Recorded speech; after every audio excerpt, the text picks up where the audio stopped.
Un peu plus de 2 mois de l'élection présidentielle en Côte d'Ivoire, vous avez déposé votre dossier de candidature aujourd'hui. Dans quel état d'esprit vous êtes? Vous vous dites, j'ai les chances de remporter cette élection, ou c'est un exercice de figuration? Alors chaque fois que je me suis présenté, j'ai gagné. Donc vous avez devant vous un champion qui va rencontrer d'autres champions. Et il va falloir avoir qu'un seul vainqueur. Et j'ai l'intention que ce soit moi le vainqueur. Donc je me suis préparé pour ça. Je ne suis pas là pour faire de la figuration. Vous savez que c'est un long processus avant d'arriver à l'élection présidentielle. J'ai une carrière politique bien connue, commençant par la mairie, le conseil économique, la présidence de la chambre de commerce et d'industrie, un ministère, aujourd'hui député, avant de prétendre devenir président de la République. Vous êtes le candidat de quel parti politique? Parce que on a l'impression d'avoir une sorte de posture sans vraie cohérence, parce que vous êtes militant du PDCI, vous l'avez même rappelé et martelé aujourd'hui. Derrière vous, il y a de nouveaux mouvements qui se créent, notamment le plus célèbre, le CODE. Vous êtes candidat à l'élection présidentielle de Côte d'Ivoire. Sous quelle bannière? Alors, sous la bannière du CODE, puisque c'est le Congrès démocratique, qui est une coalition de plusieurs partis politiques qui ont décidé de porter ma candidature. Ce que j'ai accepté, parce que c'est l'union qui fait la force, et plus il y a de partis politiques qui m'accompagnent, mieux c'est. Il faut dire qu'une bonne partie des cadres du PDCI m'accompagnent également, parce que le PDCI est en train de tergiverser, et en train de faire un combat d'arrière-garde qui est perdu d'avance, parce que le candidat choisi par le PDCI ne remplit pas les conditions pour être candidat. Et comme nous sommes légalistes, nous poursuivons dans notre logique ma candidature, et j'irai jusqu'au bout. Lamine Fofana. Déjà, bonsoir à notre invité, bienvenue. C'est toujours un plaisir de voir des Ivoiriens qui partent à la conquête du destin commun. Donc c'est déjà à encourager, c'est salutaire d'avoir une ambition présidentielle pour le parcours aussi qu'on connaît de l'homme, autorité politique déconcentrée au titre de ministre, autorité politique décentralisée au titre de maire, autorité politique législative au titre de député. Il a plus ou moins gravi les échelons de la politique ivoirienne. Donc c'est en toute légitimité qu'aujourd'hui, M. Jean-Louis Bion peut prétendre à la présidentielle. Mais les préoccupations qui me viennent tout de suite, c'est que notre invité dit d'entame que toutes les élections auxquelles il a participé, il a gagné. Mais là, on parle de l'élection présidentielle. Et l'un des baromètres qu'on a pour pouvoir tester ou bien lire la crédibilité d'un homme politique, c'est de faire un débat de fond par rapport à l'adversaire le plus coriace que vous aurez certainement en face, en la personne du président Alassane Ouattara. Alassane Ouattara en 2010, c'est 1 400 000 voix au premier tour. Alassane Ouattara en 2015, c'est 2 600 000 voix. Alassane Ouattara en 2020, c'est près de 3 600 000 voix. Donc quand on regarde la marge de progression de l'homme, on se dit que facilement, il peut avoir 4 millions de voix en 2025 si sa candidature est retenue. Dans un contexte où la liste électorale provisoire fait mention de 8 721 000 personnes, on se dit qu'avec les taux d'abstention, les bulletins blancs et nuls, on peut tourner autour d'un corpus de votants de 5 à 6 millions de personnes. Dans une réalité mathématico-logique où un Alassane Ouattara a déjà 4 millions ou 3 millions minimum de ses voix, est-ce que le ministre Jean-Louis Bion pense aujourd'hui qu'il a vraiment une chance de gagner? Et ça ne va pas nous servir un scénario Alassane Ouattara, Kouadio Konon Bertien de 2020. Écoutez, il y a 4 autres millions à prendre. Eh bien, je vais puiser dans ces 4 autres millions à prendre. Vous avez dit qu'il y a 4 millions à peu près en projection pour Alassane Ouattara, sur 8 millions... Sur 6 millions, lorsqu'on enlève probablement les taux d'abstention et les bulletins blancs. Encore une fois, ce sont des estimations. Des estimations. Ce sont des estimations. Bon, de toutes les façons, je vais vous dire, une élection n'est jamais jouée avant que la campagne ne commence. Une élection n'est jamais jouée avant que le peuple n'ait entendu les candidats en lice, et une élection n'est jamais jouée avant que le débat ne commence. Quand le débat politique commence, vous avez un certain nombre d'acteurs qui sont éliminés. Quand le débat politique commence, les Ivoiriens se disent « Ah, voilà la personne que nous attendons » et ils vont porter leur choix sur cette personne-là. En ce qui me concerne, c'est vrai, l'élection présidentielle est complètement différente, mais comme je dis, je me suis préparé et j'arrive à ce stade. Le président a un bilan à défendre, mais le challenger, c'est moi. Celui qui est en difficulté, c'est plutôt le président de la République. Pour une raison toute simple, c'est qu'il doit convaincre les Ivoiriens de lui accorder encore 5 ans. Et moi, je vais convaincre les Ivoiriens de m'accorder 5 ans, ne serait-ce que pour voir ce que je suis capable de faire. Donc nous sommes dans une configuration différente. J'arrive à un moment propice pour le changement. Les Ivoiriens attendent ce changement. Ce changement est voulu, il est attendu, il est même souhaité. Mélina Makissi. Bonsoir, monsieur Jean-Louis Billon. On a un peu l'impression que vous faites cavalier seul, alors qu'on sait qu'une élection en Côte d'Ivoire ne se gagne pas seule. Quels sont vos rapports aujourd'hui avec le PDCI-RDA et aussi avec les forces de l'opposition ivoirienne? Alors, bon, C'est vrai que c'est une question qui revient. Quand on voit Jean-Louis Billon, tout de suite, dans un coin de la tête, on se dit c'est PDCI-RDA. Aujourd'hui, vous êtes candidat pour le compte de Côte, vous l'avez rappelé vous-même. C'est quoi vos rapports aujourd'hui? alors justement, vous l'avez dit, vous avez vu tous les cadres du PDCI qui m'accompagnent. Vous avez vu les cadres qui m'ont attendu, qui m'ont fait la surprise même de m'attendre au niveau de la CEI pour m'accompagner, la jeunesse du PDCI et tout ça. Pour obtenir mes parrainages, ce sont des cadres du PDCI qui étaient là sur le terrain, dans les 20 régions que j'ai choisies. Ils se sont impliqués et ils m'ont permis d'avoir les parrainages. Donc je ne suis pas seul, il ne faut pas croire. Je ne peux pas arriver à ce stade-là en étant seul. Bien au contraire, je suis accompagné, je suis soutenu et c'est ce qui me porte. Et qu'en est-il de vos rapports avec les forces de l'opposition ivoirienne? Les forces De l'opposition. Ah, les forces de l'opposition D'un ivoirienne. côté, on a la carte Côte d'Ivoire, de l'autre, on a le Front commun. Écoutez, avant tout, nous sommes des concurrents. Nous allons en compétition. Donc, à un moment donné, c'est bien de faire les alliances, on fait les alliances, mais à un moment donné, il y a la place que pour une seule personne. Hein. Donc, on peut avoir des alliances électoralistes pour la conquête du pouvoir, mais ça arrivera à un moment donné, on discute. Je n'ai pas de problème avec l'opposition ivoirienne, je n'ai pas de problème avec qui que ce soit en Côte d'Ivoire. Je pense que nous avons eu suffisamment de crises comme ça pour rester dans les problèmes. Je reste dans la logique démocratique, faire une campagne extrêmement fair-play. Et vous savez, j'ai vécu la crise ivoirienne du début jusqu'à la fin. J'en ai été victime sans jamais être acteur. Et je sais que les Ivoiriens n'attendent qu'une chose, c'est la paix et la stabilité. Et je me battrai pour ça. Docteur Adjelou. Monsieur le ministre, bonsoir. Bonsoir. D'abord, félicitations pour le parrainage. De sources concordantes, on n'avait pas de doute sur les parrainages. Les Ivoiriens allaient forcément vous accorder leur parrainage. Ça, on le savait. Maintenant, avez-vous des regrets, monsieur le ministre, de ne pas pouvoir partir sous la bannière officielle du PDCI, parti pour lequel vous vous êtes toujours battu, monsieur le ministre? Deuxième question. Êtes-vous toujours un militant discipliné du PDCI? J'ai dit bien un militant discipliné du PDCI. Les mots en leur sens, évidemment. Oui. Merci, monsieur le ministre. Merci. Alors, bon, bien sûr que nous regrettons tous ce qui se passe au niveau du parti.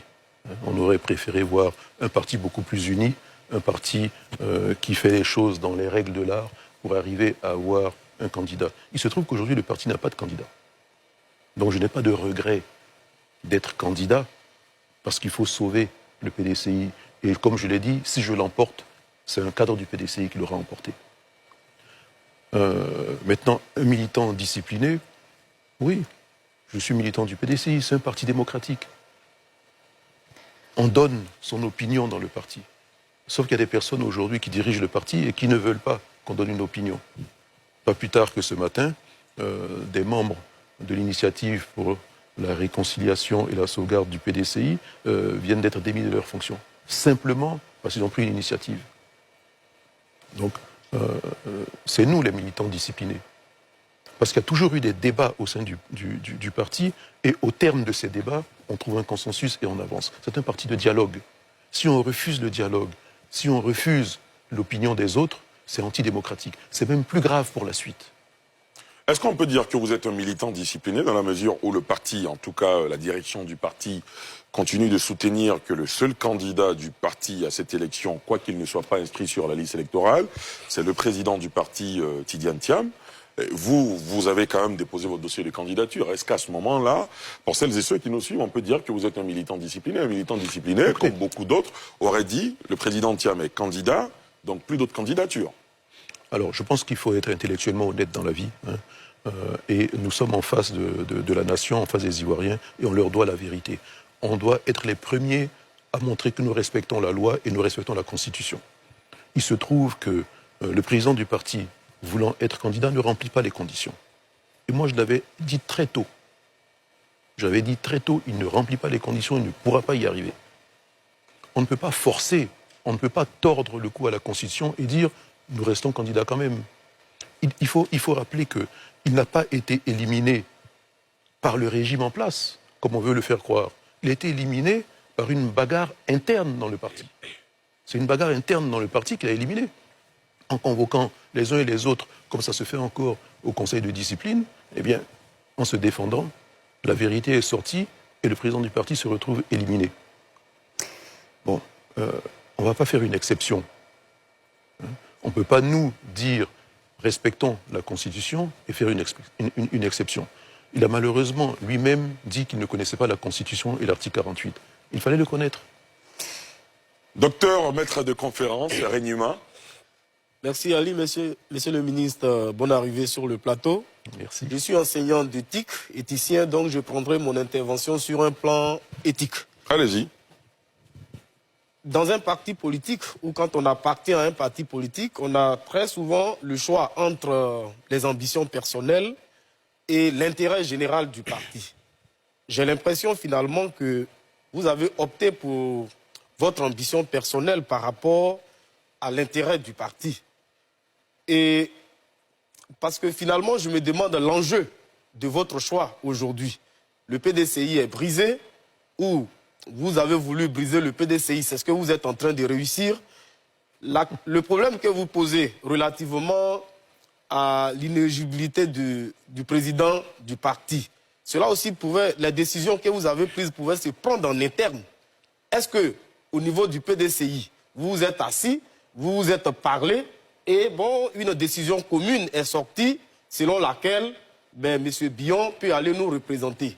Qu'est-ce qui a été le problème fondamental sur lequel vous n'avez pas pu vous entendre, au moins avec le président du parti, et vous faites aujourd'hui cavalier seul, et avec d'autres membres du parti? Quand on sait que vous êtes, pour cette élection cruciale, vous êtes face à un adversaire redoutable, qui a 15 ans de pouvoir, qui est bien organisé et qui a les moyens qu'il faut. C'est là ma question. Monsieur le ministre, c'est à vous. Est-ce que vous êtes PDCI? Non, je ne suis pas PDCI. Et pourquoi devrais-je avant de poser cette question? Pourquoi je dis ça? Non, pourquoi je dis ça? Parce que vous avez parlé de ce qui se passe au PDCI comme si vous y étiez. Ah, d'accord. Alors que ce n'est pas le cas. Bon, c'est un analyste qui fait des analyses. C'est pour ça, en disant que je détruis le PDCI de l'intérieur. Il fallait commencer par l'autre question que vous avez. Est-ce qu'il y a eu des rencontres? Oui, il y a eu des rencontres. Il y a eu, je l'ai dit ici, on s'est retrouvés avec un parterre de sages qui m'ont rencontré par 2 fois en disant qu'est-ce qu'il faut faire pour amener l'unité. On s'est complètement parlé et je leur ai dit on va trouver un cadre de discussion. En guise de réponse, j'ai reçu une convocation au Conseil de discipline. Pourquoi? Parce que la liberté d'expression n'existe plus au niveau du parti. Pas plus tard qu'hier, Anouma Magloire était sur un plateau de télé. Aujourd'hui, on le démet. Mais il a 40 ans de bureau politique. Il était au PDCI depuis bien plus longtemps que la plupart d'entre nous. Et pourquoi on va le démettre? Est-ce qu'il n'y a pas un code de discipline, justement, qui est-ce qui brise le PDCI? Je pense qu'aujourd'hui, il y a une équipe qui a perdu complètement sa légitimité et qui est en train de briser le parti. Mais ce n'est pas moi. Moi, je suis en train de sauver le parti pour qu'un cadre du parti l'emporte. Voilà la réalité. Vous avez été candidat en 2001 contre Hassana Sangaré à la mairie de Dabakala. Aujourd'hui, vous contestez... Non, pas tout à fait. Non, elle était plus maire et elle ne s'est pas présentée. Vous contestez en tout cas aujourd'hui donc le président du PDCI-RDA. Qu'est-ce que cela dit de vous aujourd'hui? Je comprends la question. Qu'est-ce que cela dit de vous, le fait que vous ne suivez pas les règles du parti? Le président du PDCI-RDA aujourd'hui... Mais parce que le parti est dans le faux. Comme j'ai dit, il faut respecter la loi. Vous ne pouvez pas me dire, si le parti me demande d'aller braquer une banque demain, vous pensez que je vais aller braquer la banque? Non. Je suis là pour respecter la loi et respecter la Constitution. D'accord. Alamine Fofana?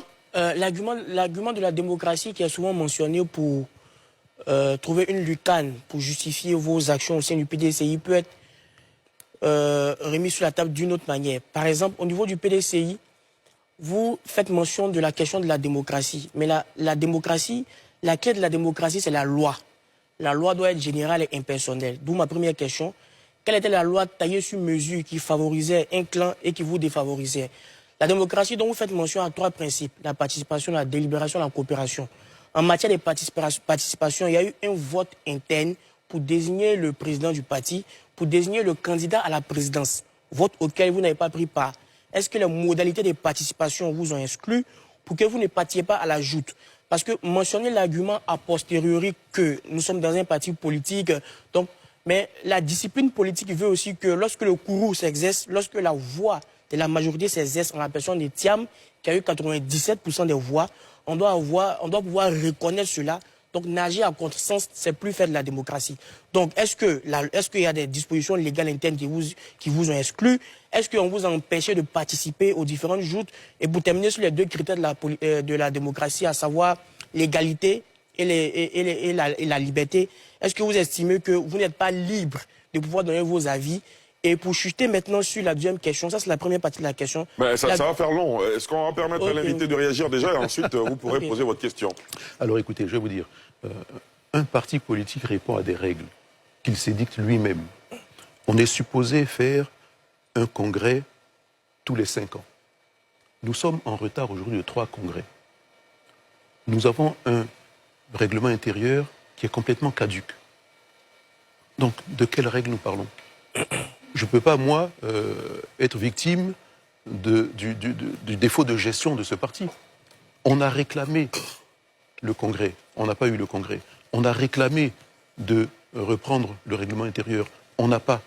Nous avons des instances qui sont en place au niveau du parti et qui ne sont dans aucun texte. Donc nous nageons complètement dans l'informel. Donc à partir de là, beaucoup de personnes sont exclues.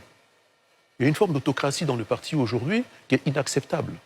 C'est pour ça que vous voyez, et vous dites, bon, et je l'ai dit une fois, j'ai dit, moi au moins je m'exprime, mais méfiez-vous de la majorité silencieuse. Aujourd'hui elle est en train de sortir tout doucement et c'est beaucoup plus grave. Parce qu'ils se rendent compte de tout ça, qu'ils ont été floués, ils attendaient autre chose dans la gestion du parti, malheureusement ce n'est pas venu.